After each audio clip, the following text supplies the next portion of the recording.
Hello दोस्तों, आप सभी का एक नए वीडियो में स्वागत है। और दोस्तों, आज हम लोग ट्रांसलेशन के द्वारा एक छोटा सा पैराग्राफ या पैसेज लिखने जा रहे हैं।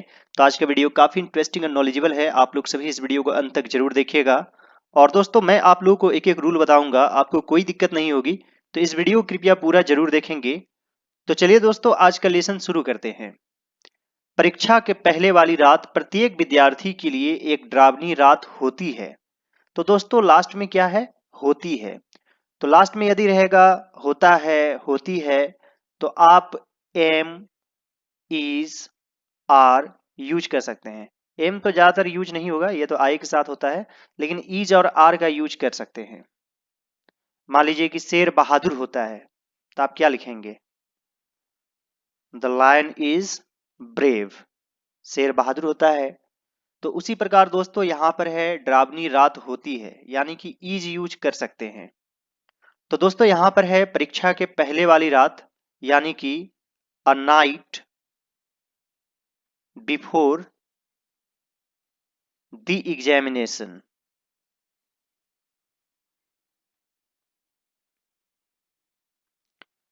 A night before the examination, परीक्षा के पहले वाली रात।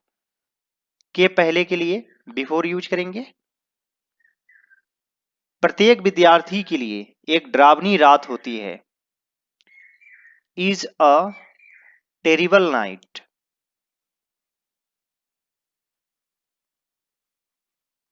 टेरिबल मतलब होता है डरावना या डरावनी।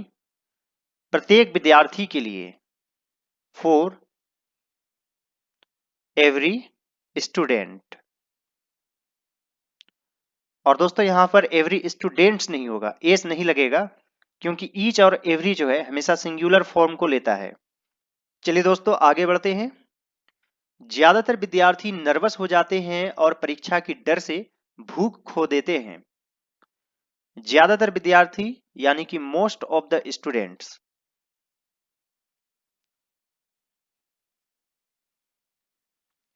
तो यहां से यहां तक सब्जेक्ट है, मोस्ट ऑफ द स्टूडेंट्स।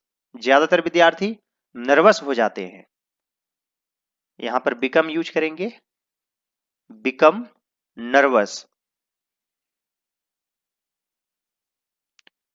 और दोस्तों, एक से अधिक स्टूडेंट है, इसलिए बिकम्स नहीं होगा, बिकम होगा।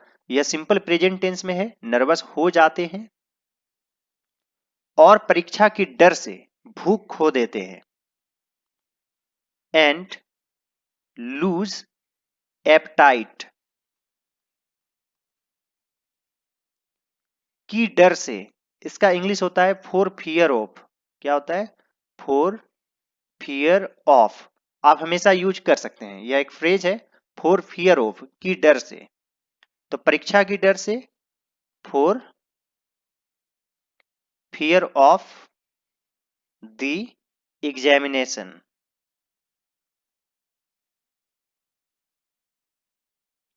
Most of the students become nervous and lose appetite for fear of the examination।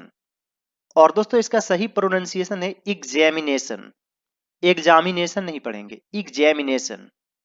मेरी उच्च माध्यमिक की परीक्षा 20 मार्च से शुरू होने वाली थी।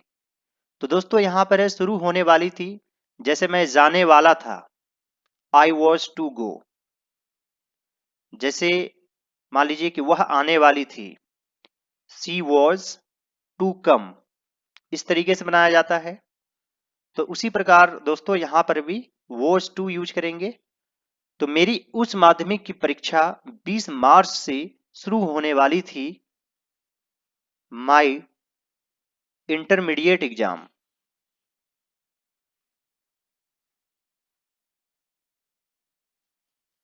शुरू होने वाली थी, वॉज टू बिगिन। 20 मार्च से, फ्रॉम 20 मार्च। उम्मीद करता हूं दोस्तों कि आप लोगों को समझ में आ रहा होगा। और दोस्तों, यदि आप लोग मेरे चैनल पर नए हैं तो जरूर सब्सक्राइब कर दीजिए और इस वीडियो को लाइक जरूर कीजिएगा। और दोस्तों, कमेंट कुछ ना कुछ जरूर कीजिएगा। पहली पेपर अंग्रेजी की थी। The first paper was that of English.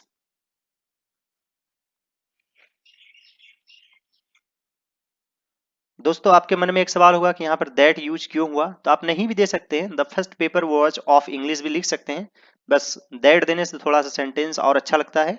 The first paper was that of English. मैं इतना घबरा गया कि मैं उस साल परीक्षा छोड़ने वाला था।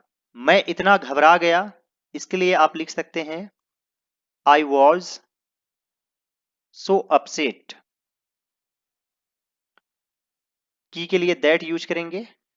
आई वॉज सो अपसेट दैट आई, परीक्षा छोड़ने वाला था, तो मैंने पहले ही ऊपर बताया कि वाला था में आप वॉज टू और फिर वर्ब यूज करेंगे, तो यहां पर क्या हो जाएगा, I was to leave, leave means छोड़ना, द एग्जाम दैट ईयर, यानी कि उस साल।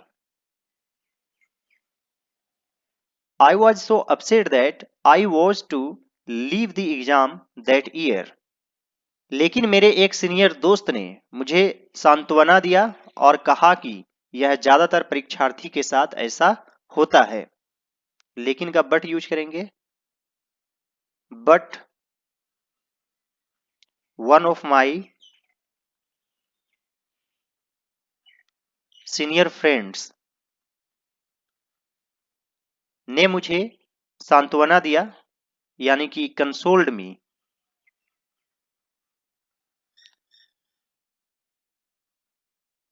कंसोल का मतलब होता है किसी को ढांढस देना, हिम्मत देना। और दोस्तों यहां पर सिंपल पास्ट टेंस में लिखेंगे, क्योंकि संतावना दिया है, जैसे मैं गया आई वेंट, तो उसी प्रकार यहां पर कंसोल्ड यूज होगा, कंसोल्ड मी, और कहा एंड सेड दैट, की के लिए दैट यूज करेंगे, यह ज्यादातर परीक्षार्थी के साथ ऐसा होता है। तो यहां पर आप इट हैपेंस लिख सकते हैं, यह होता है, it happens with most of the students, ज्यादातर विद्यार्थियों के साथ।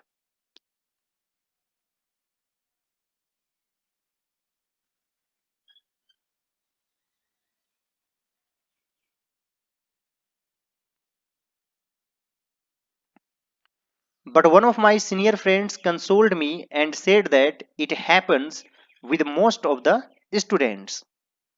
हालांकि मैंने विषय की तैयारी अच्छे से की थी, तो यहां पर है हालांकि, हालांकि के लिए दो यूज करेंगे, though I had prepared the subject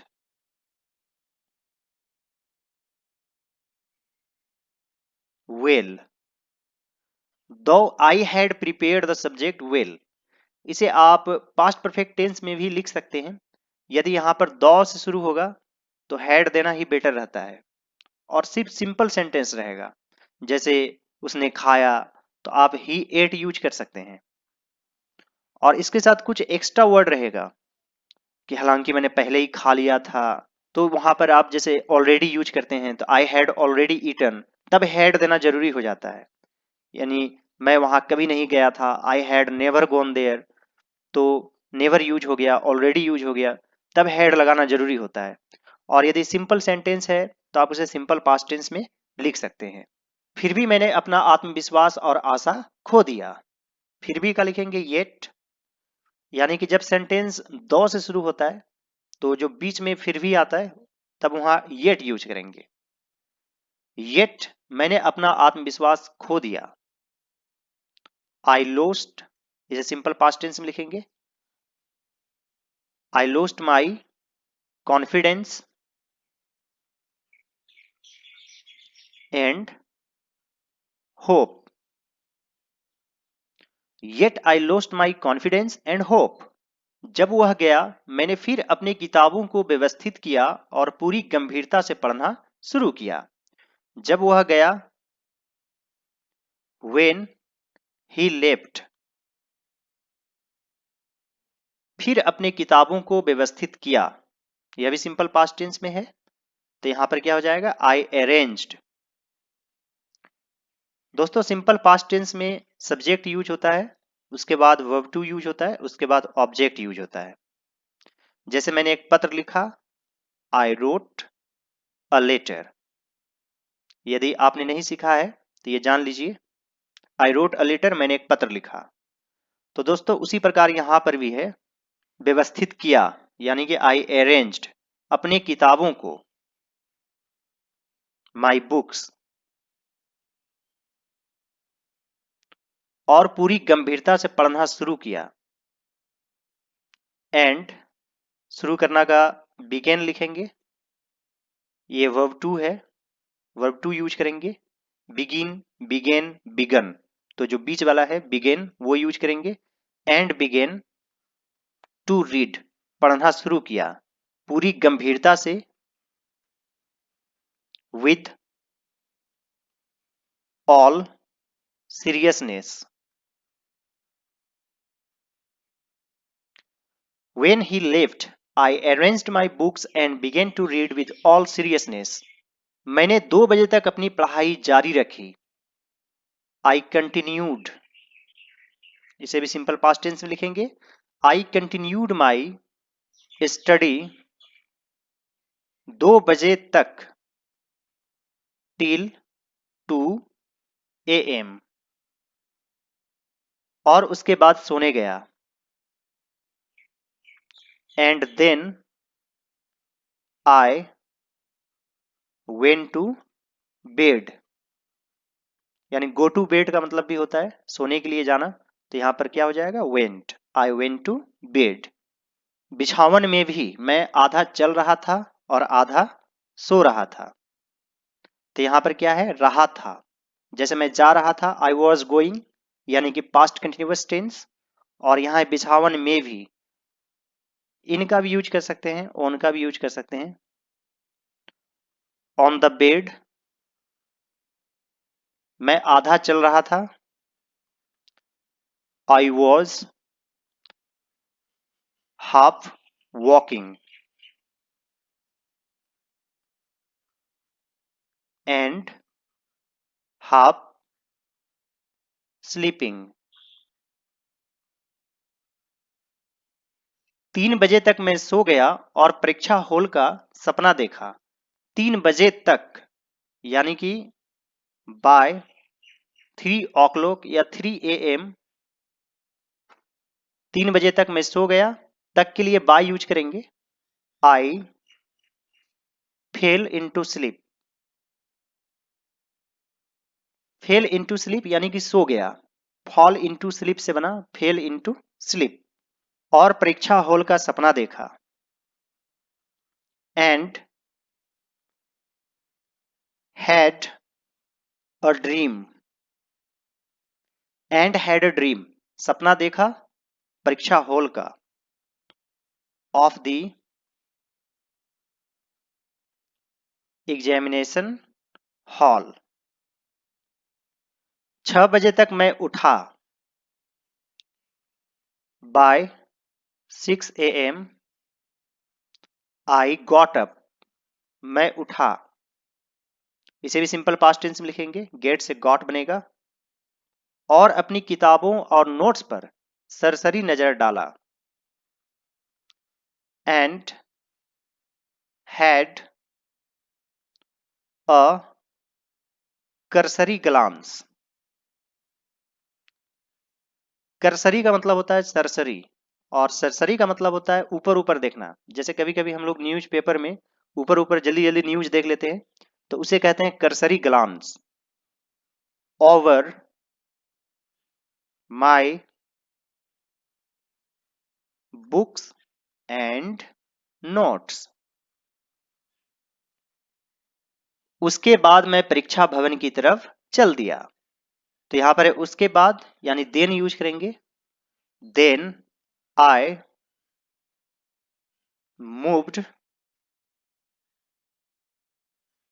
towards the examination hall.